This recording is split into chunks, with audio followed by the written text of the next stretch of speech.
पतियों को बहुत गुस्सा आता है जब पत्नी अपनी झूठी स्त्री धन की लिस्ट दिखाती है। इसमें गुस्से वाली क्या बात है? अच्छी बात है। लिस्ट जितनी बड़ी होगी उतनी ज़्यादा झूठी भी होगी, और जितनी ज़्यादा झूठी होगी उतने ज़्यादा उसको सवाल जवाब करने पड़ेंगे, उतना ही ज़्यादा झूठ सामने आएगा, और आपके केस जीतने की उम्मीद उतनी ज़्यादा पक्की भी होती है। इसलिए आपको गुस्सा नहीं करना चाहिए, बल्कि खुश होना चाहिए कि पत्नी ने अपनी इतनी बड़ी झूठी लिस्ट स्त्री धन की दी है। आज हम बात करते हैं इसी टॉपिक के बारे में कि पत्नी की झूठी स्त्री धन की लिस्ट का क्रॉस कैसे किया जाए। नमस्कार दोस्तों, मैं हूं एडवोकेट धीरज कुमार, का स्वागत करता हूं आज की वीडियो में।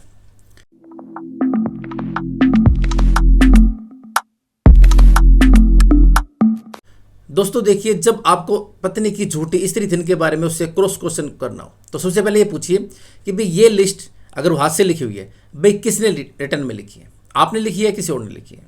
तो कहेंगे हाँ भी मैंने लिखी है। भाई इसकी जो एक एक बात है, जिसमें एक एक आपने सामान लिखा हुआ है, ये बिल्कुल सच है कि सच में ये लिया दिया गया था? ओके, हाँ बिल्कुल लिया दिया गया था। आपको ये बिल्कुल अच्छी तरह से याद है जो आपने इसके अंदर ये सारी चीज़ लिखी हुई है? ओके, हाँ मुझे बिल्कुल अच्छी तरह से याद है, मैंने सारी बातें लिखी हुई हैं। अगर वो लिस्ट टाइप की हुई है तो उससे पूछना चाहिए भाई ये किसने टाइप करवाई थी? जी मैंने टाइप करवाई। कहाँ पर टाइप करवाई थी? वहाँ टाइप करवाई थी।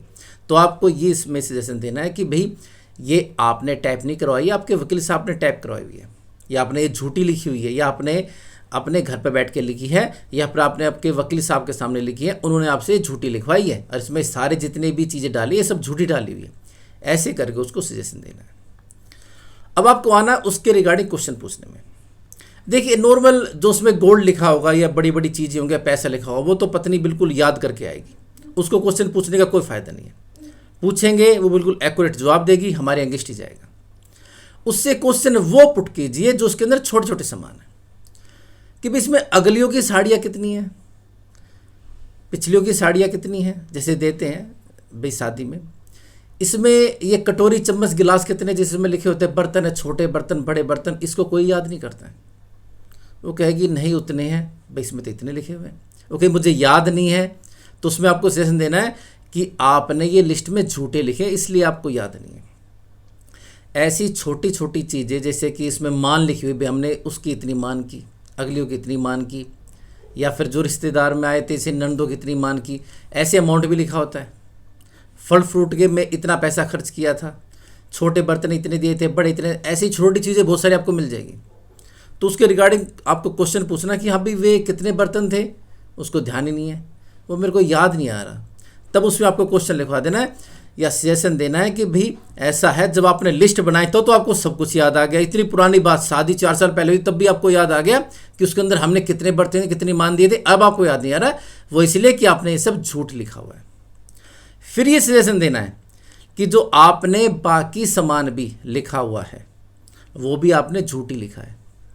मतलब जो गोल्ड भी आपने लिखा हुआ है, जो और आपने बड़े खर्चे भी लिखे, वे भी सारे झूठी लिखे हुए हैं, वे भी सच नहीं है। जब इनका नहीं पता तो उनका भी क्या पता?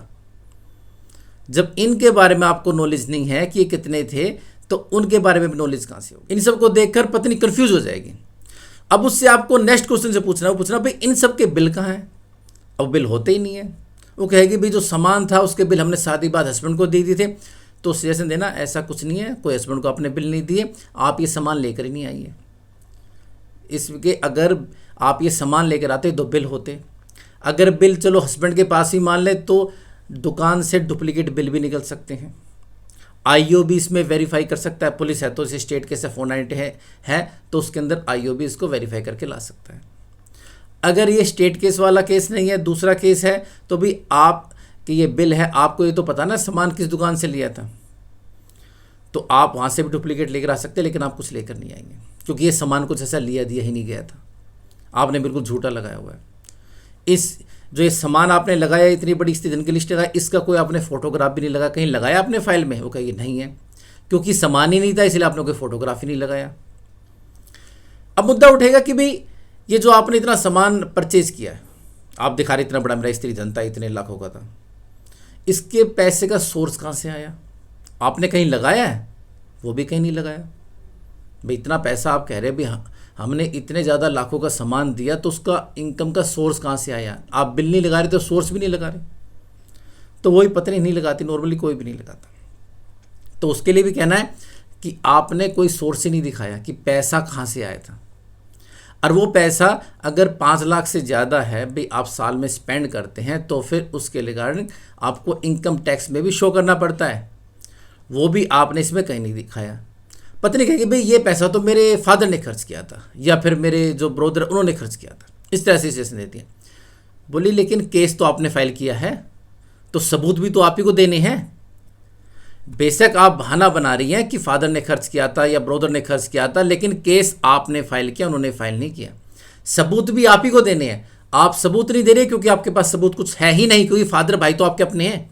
अगर वे आपके लिए पैसा खर्च कर सकते हैं, क्या इस चीज़ के सोर्स ऑफ इनकम, इसके रिलेटेड जितने भी एविडेंस है, जैसे कि इनकम टैक्स है या फिर अकाउंट से पैसा गया या फिर जो बिलिंग है वहाँ दुकानदार से लाकर, वे तो आपको दे ही सकते हैं। लेकिन उन्होंने ऐसा कुछ भी नहीं किया, क्योंकि ऐसा कुछ हुआ ही नहीं था। ऐसा कुछ सामान परचेज ही नहीं किया गया, पैसा इतना स्पेंड नहीं हुआ, इसलिए आपने कोई भी एविडेंस पेश ही नहीं किया है। इस ढंग से आपको इसमें सजेशन देने हैं और उनको साबित करना है। इसके अलावा ये आप क्वेश्चन भी पुट कर सकते हैं कि जैसे भाई शादी में आपका खुद का भी वीडियोग्राफर होगा तो पत्नी साइड का भी होता ही है, तो उससे क्वेश्चन पुट कर सकते हैं भाई ठीक है अगर आपका वीडियोग्राफर तो उसने भी तो फोटो खींचे होंगे, हाँ तो सामान के फोटोग्राफ कहाँ है भाई? शादी में सामान दिया गया तो फोटोग्राफ भी तो होने चाहिए, क्योंकि ऐसा कोई सामान दिया ही नहीं गया, इसलिए कोई फोटोग्राफ इसकी है ही नहीं। तो इस तरह से पूरी स्त्री धन को आपको डिनाई करना है कि भी आप जो इसमें ये लिस्ट में लिख रही हैं वो सब एकदम से झूठ गलत है। अब इसके अंदर कुछ चीज़ें ऐसी होंगी जिनके बिल होंगे वाइफ के पास, जैसे ज्वेलरी है या चलो फर्नीचर के बिल भी पत्नी ने कहीं से उसके पास रखे थे या फिर घर में थे, उसने लगा भी दिए। तो आपको ये कहना है उन बिलों के रिगार्डिंग जो स्त्री धन में लगे हुए हैं कि भी ये कोई जीएसटी पेड बिल नहीं है और ना ही दुकानदार से वेरीफाई किए हुए हैं, ना ही कोई शॉपकीपर इसको वेरीफाई करने के लिए आया है, और ना ही आपने इसमें इसके अंदर कोई उसको विटनेस बनाया हुआ है। तो इसलिए फेक ये बिल घर में भी बनाए जा सकते हैं, प्रिंट आउट इनका घर में भी निकाला जा सकता है। अगर ये सही बिल हैं तो आपने इसमें कहीं भी अपने केस में वो शॉपकीपर को एज ए विटनेस कॉल नहीं किया। इस तरह से उसको सजेशन दे देना है चुपचाप, मतलब एक सजेशन लिखवा देना है कि जी मैं सजेशन लिखवा रहा हूँ, पत्नी से क्वेश्चन पूछे बगैर भी इस चीज़ को एकदम से एक्यूरेट करके लिखवा दीजिए। उसके बाद इसका पूरा कंप्लीट क्रॉस हो जाता है। क्रॉस करने के लिए इस बात को हमेशा ध्यान रखिएगा कि हमको हर चीज़ को डिनाई करना है, हर चीज़ को मना करना है कि वो चीज़ हुई नहीं है। अगर मना नहीं कर सकते हैं तो ये दिखाना है कि वो उसका वे ही गलत है, मतलब वो झूठी क्रिएट की हुई है। अगर कोई चीज़ सामने है तो जैसे बिल है सामने है तो वो झूठे क्रिएट किए हुए, इस तरह से साबित करके आपका क्रॉस का केस जीतना है। तो ये है कि भी एक पत्नी है जिसने कि अपनी झूठी स्त्री धन की लिस्ट दी हुई है, उसका क्रॉस कैसे करें।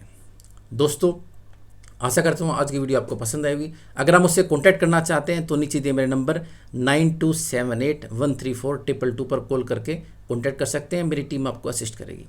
तो मिलते हैं एक नई वीडियो में नई जानकारी साथ, तब तक के लिए नमस्कार।